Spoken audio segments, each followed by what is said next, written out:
Welcome to the Look Good, Move Well podcast. We're in it. We're in it. What was the last book that you bought, Satya?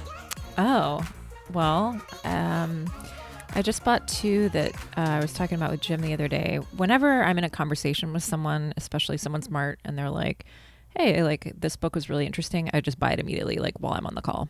Yeah. Because, I'm all about that. Oh. So I actually don't even remember the two that I bought because I was like, that sounds great. I'm going to check that out. And then it just shows up at my door and I put it on my shelf. It's like the to read list. But the one before that I'm super into right now is Alchemy by Rory Sutherland. Yeah. Yeah. What is, what's your like reading cadence? Like where do you fit reading into your day? And then how long does that, or how big does the book list get before you actually like chip away at it down to zero? Is it always, there's always a perpetual stack There's always of books? a perpetual stack, maybe of 4 or 5. Yeah. And my reading schedule really goes in fits and spurts. It just depends. I'll either read like 2 books in a weekend or I'll take like 3 months to read a book sometimes. Really? Yeah, it just really depends. Okay. But there's not like a set time of day where you're like, this is when I read. You just fit it in whenever. Yeah. Wow. Cool. Yeah. Do you have a set time you listen to audiobooks? No, Yeah. I don't. I mean, I'm kind of I'm mixing. Yeah, it used to be when I was like riding, but now I'm listening to music when I ride my bike, and then sometimes it was like in the morning when I was like doing cardio, but haven't been doing that as much these days. So I'm not listening to a lot of audiobooks. I actually do have a paperback book that I read before bed each night, and I really only get like 5 or 6 pages and then I'm out. So I'm like, how do people like read lots of books, like actual reading? Like I just don't know where the time, I get 6 pages, like a 600 page book is going to take me like 3 months to get through. That's me. What book are you reading? I bought that flexible dieting book. Yeah. I love Ellen Aragon. I didn't know about him at all until I think Bree posted or like asked about in a Slack thread. She was like, hey, anybody get this book yet? Can give it like a thumbs up. And I was like, who's that? And I like looked him up and like, oh, okay, cool. I've sent you his post before actually. There you go. Yeah. Yeah. Is it good? Yeah, so far I'm I've gone 5 days, so I'm 30 pages in. I'm actually almost done with chapter 3. He's just kind of doing like a systematic review of, or like education of like how do you look at research? What is research science? How is it categorized? What are the different types? Like what should you be looking for? How does like the average lay person who's just into fitness and health, like not like the coach out there, but like, hey, how can you arm yourself with a little bit of better understanding of how to look at research and science so that you can maybe wade through some of like the stuff that's maybe not real or kind of people pushing their own agendas. Yep. A little bit of what we were talking about before we started recording. Yeah. Yeah. Yeah. I like that approach of people who just keep it simple and they're like, hey, here's all this research, but here's what you need to know to think about it. Yeah. Yeah.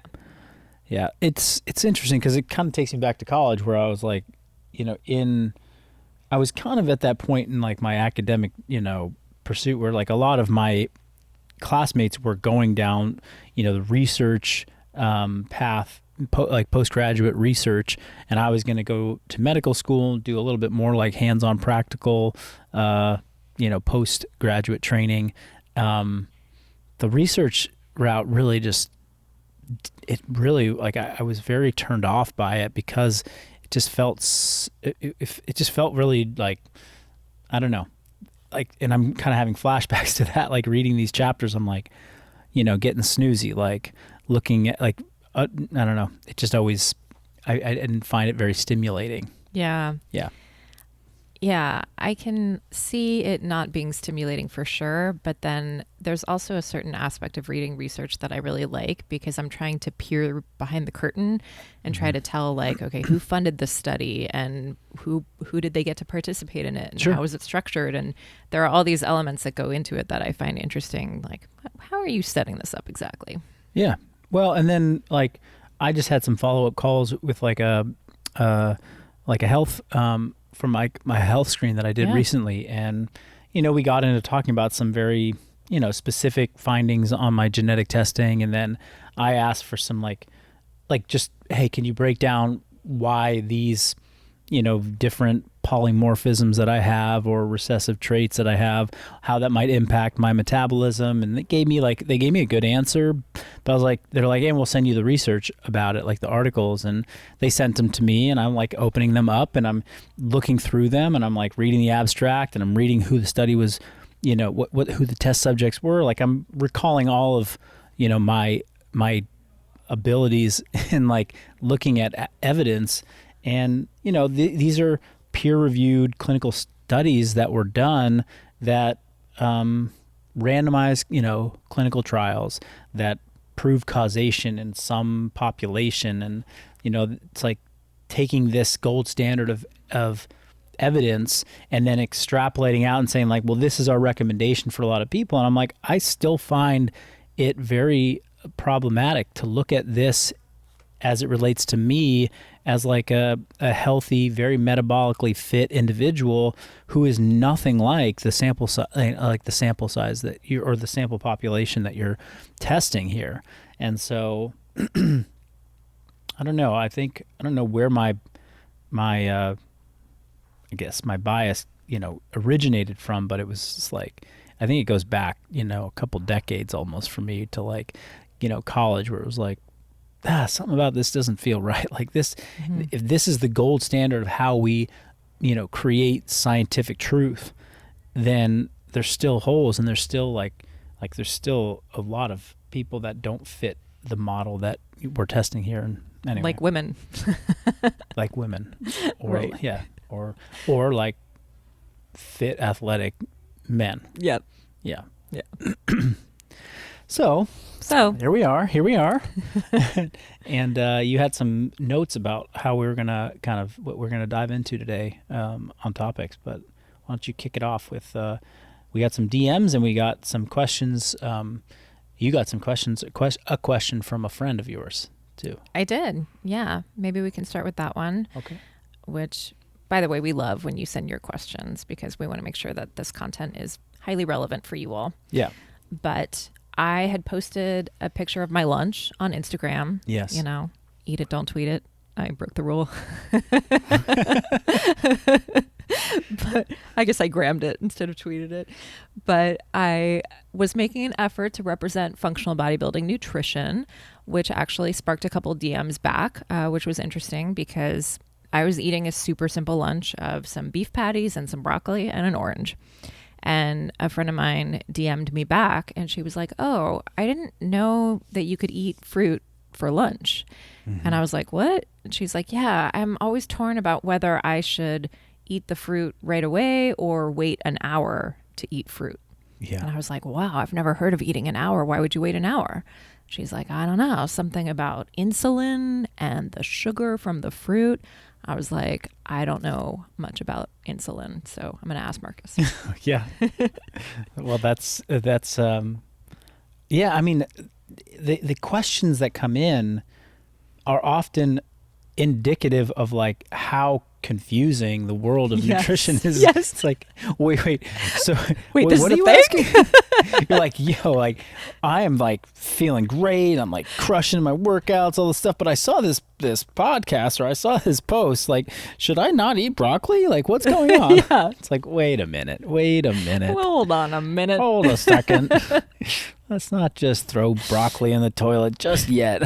But I love that there is so much confusing. I mean, I say love ironically, but there's so much confusing information that like everybody has their own little private set of rules that they're operating under. And it's Yes. like, she's, I mean, poor soul. She's just out there like really struggling to, set the timer if she wants to eat some fruit or something. Yeah, right. Well, Yeah. I get that question too periodically because I'll include fruit in, a lot of my meals. Yeah. And it's like, hey, Marcus, what do you think about like eating meat and fruit at the same time? Like some people think it's like there's going to be like a chemical, potentially like a bad chemical reaction of like acids and something in the stomach that could create I've heard some problems. Yep. And you know what? After this podcast, someone's going to shoot us like an article. It's like, hey, this is a research paper that shows like you should never have a piece of fruit and a slab of meat at the same time. Please send the article. Send it to my DM. Yeah, and, I'd like to take a look as well. I will definitely have a look. So, well, I think the I don't know. I don't want to make too many assumptions about what the confusing scientific point that this person is basically trying to like grapple with around fruit and eating fruit at lunch. I don't know if it was specific to lunch or it was like, oh, you're only supposed to have fruit at breakfast. Do you get the sense that it was like fruit at lunchtime is bad, or was it you can't have fruit with a meal? Yeah, with a meal. You can't have it with a meal. Yeah. Because there would be like some insulin blood sugar explosion. response. I don't know. Yes.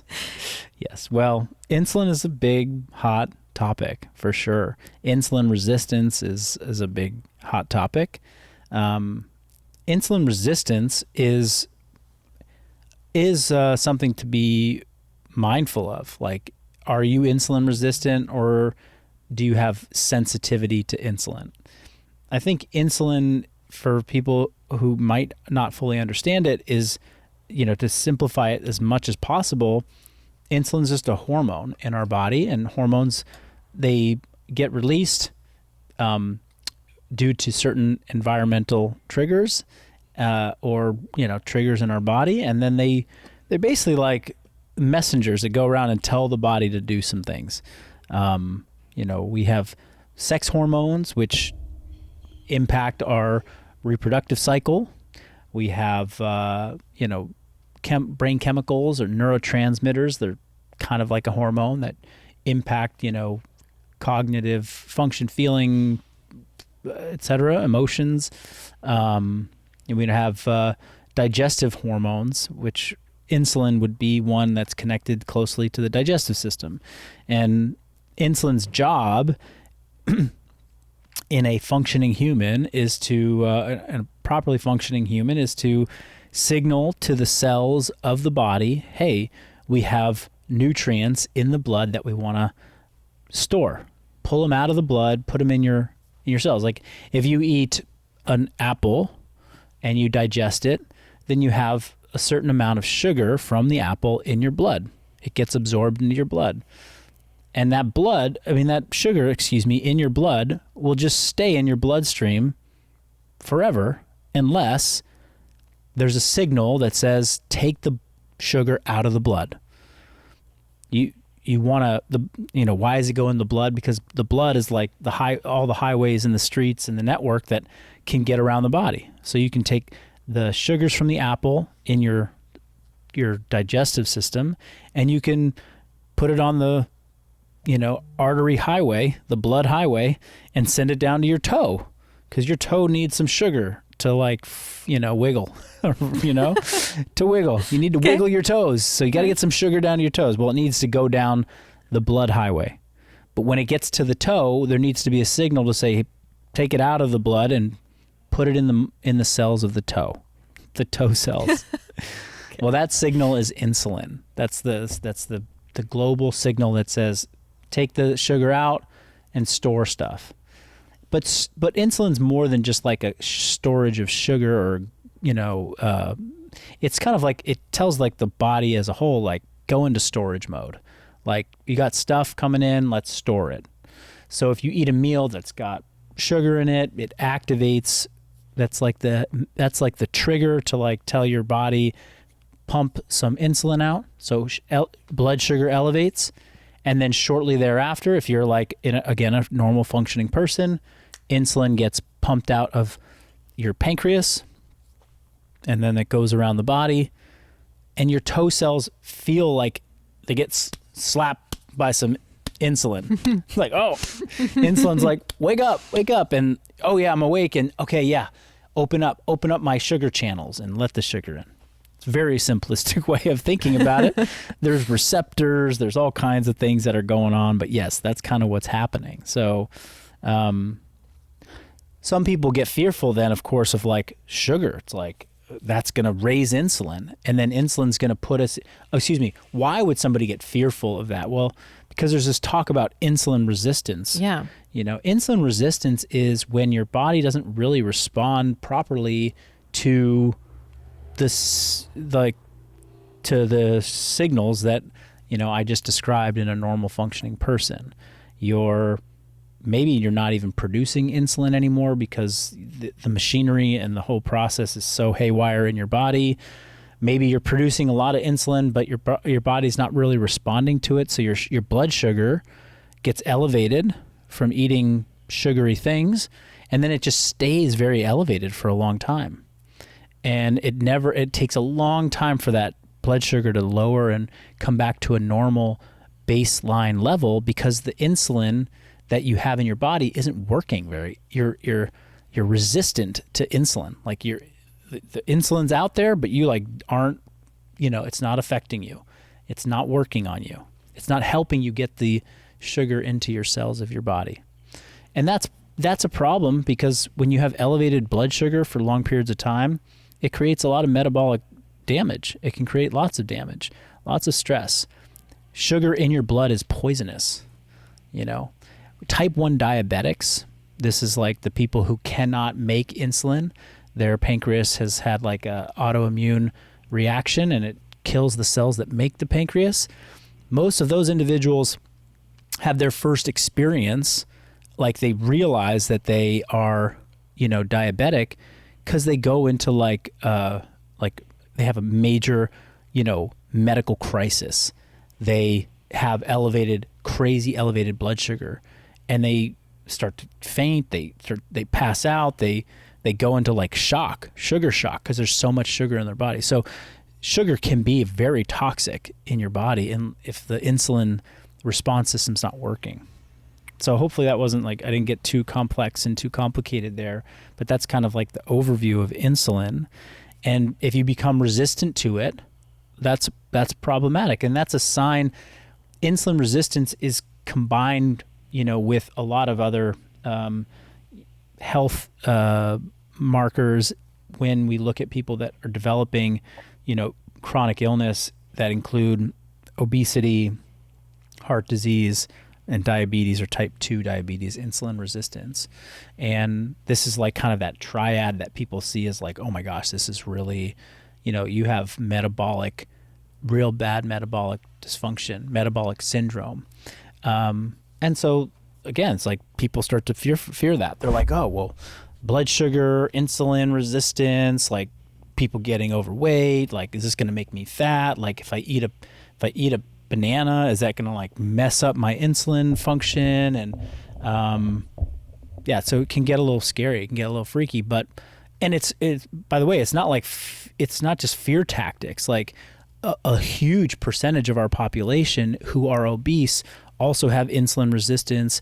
They have this whole, a kind of combination of very, very unfavorable conditions going on that reduce health and lifespan and raise, all-cause mortality and issues with health.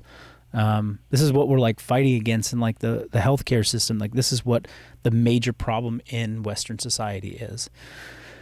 So that trickles all the way down through all different media sources and education sources and influencers who are like, hey, to avoid all that, these are all the things you got to do. And we get very, very, very specific on like, don't eat a piece of fruit with your lunch, because that could totally mess everything up. And the reality is that's, there might be somebody out there who's obese and highly insulin resistant who probably shouldn't be having really any sugars initially until they can start to get themselves into a better metabolically healthy state. And that would be from reducing processed sugars, that would be from reducing, processed foods in general, just starting to eat more whole foods, move their body more, lift weights, like all the things that we, talk about as kind of like foundational pieces of health, lifestyle, nutrition, and training. But if somebody is like metabolically healthy, if they have good insulin management, eating a plate that has a balance of protein, fat, carbohydrates on it that's not the place to be putting your energy and worrying. Like that's not the thing that shouldn't scare you. And if you're looking at a plate for lunch and it has, meat, vegetables, and a piece of fruit, and you're starting to stress about that piece of fruit, then the message has been amplified and kind of targeted in the wrong way. It's being misinterpreted. Now, here's how this could actually impact somebody. You have a meal and you want to, let's say you really are dedicated to like managing your blood sugar, because elevated blood sugar for long periods of time isn't good for anybody, whether you're metabolically healthy or not. Like it's just, we want to reduce that. If you eat some sugar and your blood sugar goes up and then it comes right back down, that's normal physiological function. That's totally fine. It happens for me every single day. Like I'm not worried about it. I'm worried if like my blood sugar's up and it's up all day. So I want to maintain like a pretty normal baseline.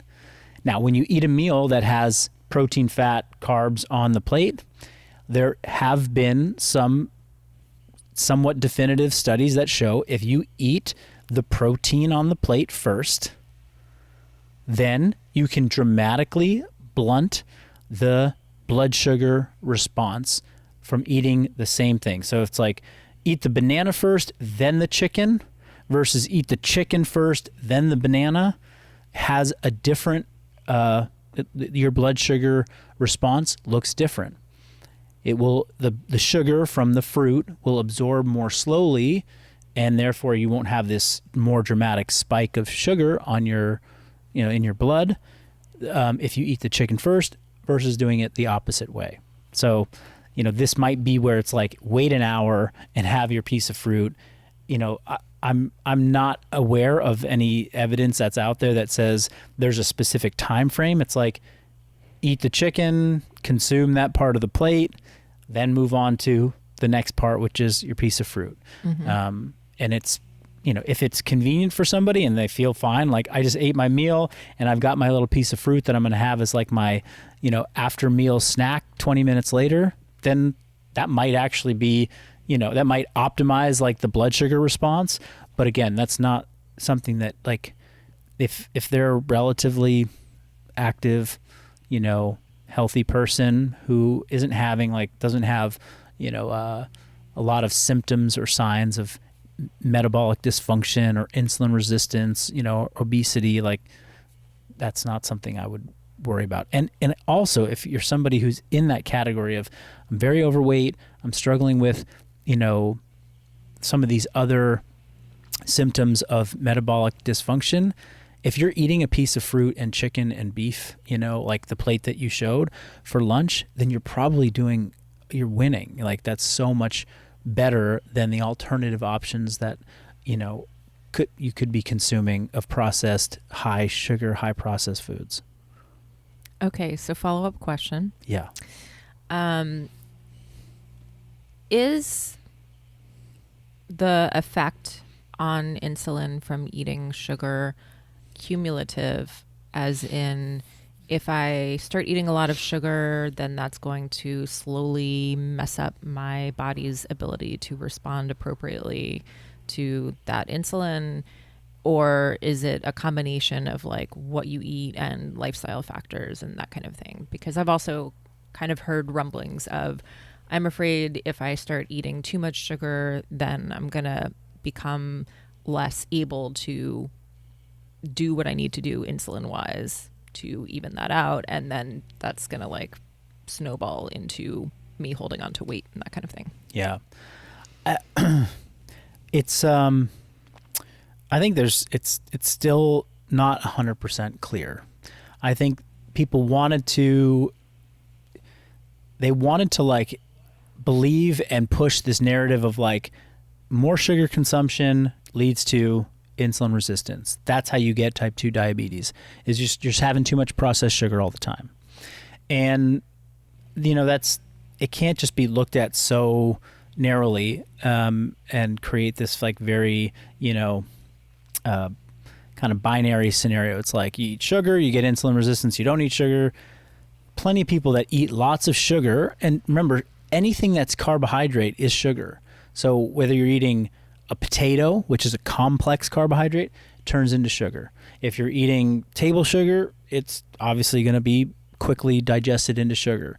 So they're all going to be sugar. There's a difference in how quickly that becomes like blood sugar versus how slowly it becomes blood sugar by like the process of digestion. So like a plate of broccoli versus 2 tablespoons of table sugar, different kind of response times. But there are still people that are eating plenty of sugar every day and they're not becoming insulin resistant.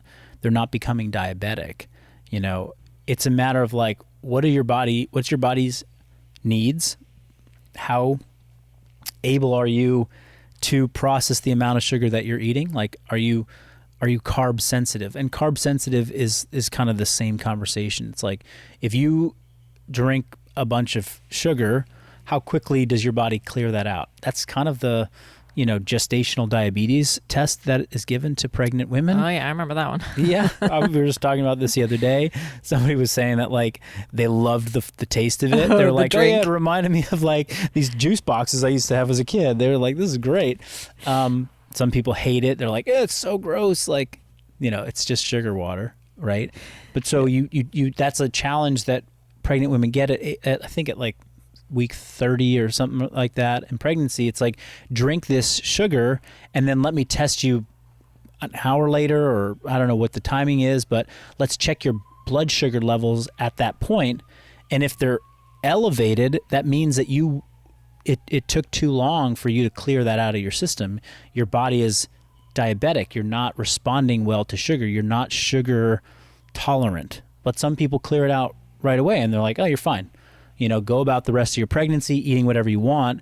And then the other person doesn't pass the test and they're like, hey, you need to lay off, these types of foods, and you like, because you don't want to put your baby under stress during those last weeks of pregnancy. You're smiling because what? Did you have gestational diabetes? Did you not pass the test? No, I passed the test. I'm smiling because I was remembering doing the test, and I was remembering how nobody ever explained to me what the test was for. It was just like, oh, you got to come in and you got to stay all day and you got to fast and you got to drink this thing and you got to bring your book and it was just like such a pain in the butt. And like, it may have helped me a little bit to be like, oh, okay, there's a reason. Like, here's why I'm doing this thing. Yeah. Well, yeah. I mean, because you think about it, it's like if you have gestational diabetes, then, and you're drinking sugars or like you're, whatever, that's your normal diet. You're having a lot of juice. You're having a lot of, now you have your blood sugar is elevated for long periods. That's going right to your child, and that might be problematic for like the baby getting like overloaded with like sugar blood. Mm-hmm. So anyhow, especially when they're you got a little ice cream craving at the end of the pregnancy. Exactly.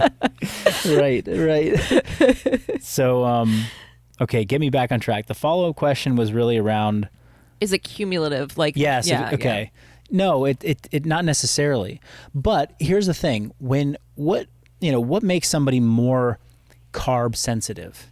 Like, who's good at handling carbs? People that have a lot of lean tissue, people that have lower body fat. These are just like external signs that typically correlate to you process carbohydrates better. This is where like strength coach Charles Poliquin used to say, like, if I can't see your like full abdominal muscles, then you don't get to eat carbs. It's like you get like 3 licks of a prune every month. That's it. Like it was very hardcore about his like, you don't need carbs. Like your body doesn't need them. It's not processing them well. And he went as far as to like define certain skin fold measurements at different sites of the body that said like, you're carb sensitive, you're not handling them well. And, you know, he came up with this whole education system around that.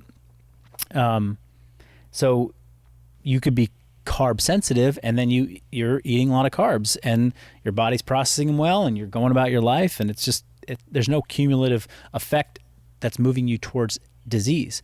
But you could be somebody who's like, you know, here's where it becomes cumulative. It's like I started eating sugar, and and that made me consume more than I normally would.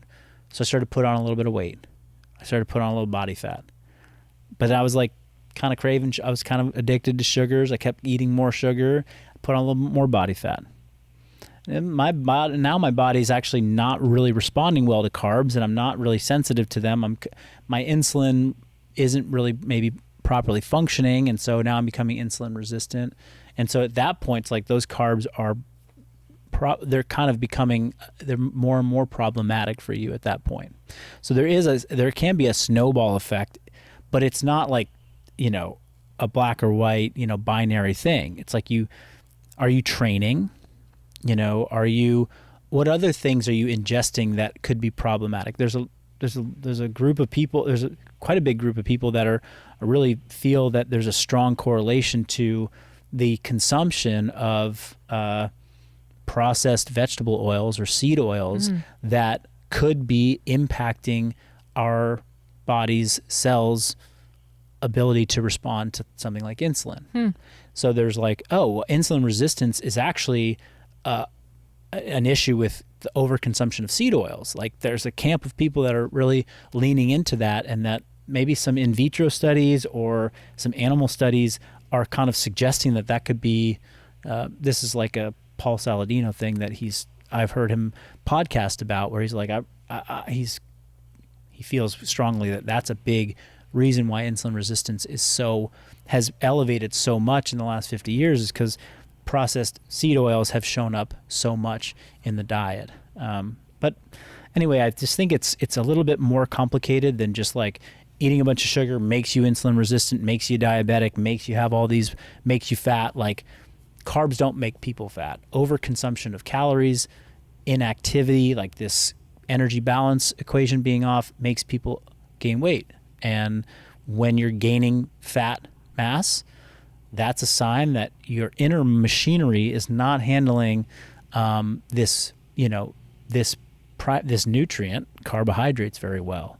And because there's such an overwhelming number of obese individuals in this country, and that's where like the conversation around sugar has become so like, mainstream. It's like sugar is bad. Mm-hmm. It's like sugar isn't bad, in the wrong environment, at the wrong quantities, it can certainly cause problems for people.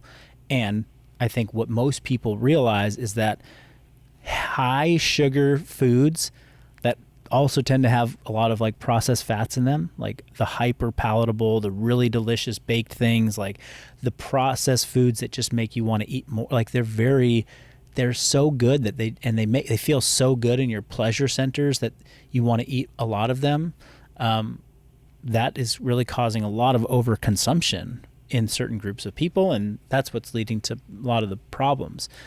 Now, back to the original thing we started with, like, is some meat, broccoli, and an orange, like, is that the worry? Like, no, it's not the worry. That's not the thing we should be worrying about, and if you are a little worried about it, then just eat the meat first and save the orange for last. You don't have to wait an hour. Wow. Unless it takes you an hour to chew your food and get the meat down. It takes me an hour. Yeah. Cool. Okay. Well, I think that was, I didn't anticipate that being a full episode, but happy to dive into it, and hopefully the insulin talk wasn't boring for y'all, and maybe you got something from it. Yeah. If you have any follow-up questions, please hit us up, slide into our DMs. If you ever have a question about a plate of food that you see that you're like, I don't quite understand why that makes sense, we'd love to break it down. Yep. Okay. Thanks, everyone. See you next time. Bye.